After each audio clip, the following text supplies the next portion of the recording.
We're here at ABI's Views from the Bench program at Georgetown University Law Center, talking with Jay Goffman from Skadden in New York. Jay has just led a panel of judges discussing confirmation issues.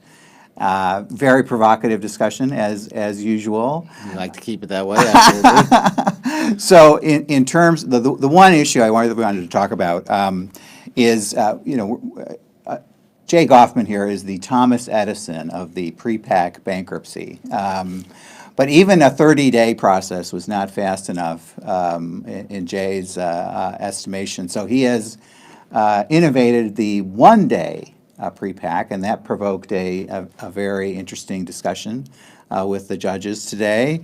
There are, of course, due process issues and notice issues, and it's not appropriate in every case, for example, although you might not agree. Why not? Why not? So I'm going to ask you to take the other side.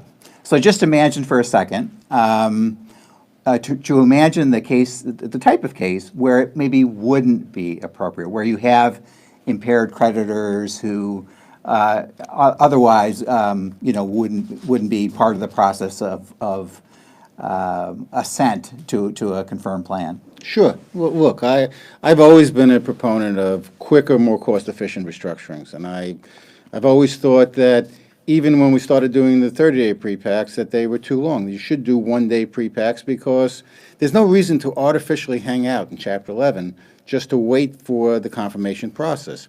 If you've done it right, if you've given the appropriate notice so people have due process, they have the ability to raise their issues, they have the ability to be heard in court, there's no reason to not go through the process in one day. If you've done it wrong, then you've done it wrong.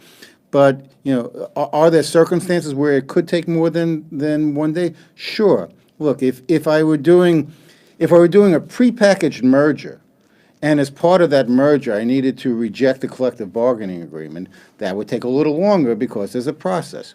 But I remember even 30 years ago when I would start talking about it, people would say, well, you couldn't do pre-PACs in mass tort cases.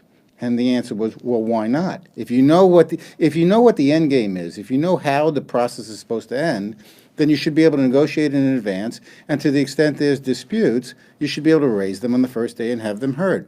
Now, what we need to do, and we've actually tried to start the process, is we need to create local rules, either bankruptcy rules or local, to deal with discovery, pre-petition discovery, to set up a mechanism like you do in other situations so that if other parties want discovery, they can get it beforehand so that on the first day of the case, they can raise all their issues. They can have their valuation disputes. They can have taken their depositions. They can have their expert reports.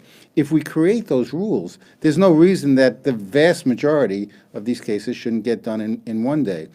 Now, people are uncomfortable with it, but then again, people were uncomfortable with the whole notion of pre-PACs in the first place. And, it takes a little time, but eventually people get comfortable.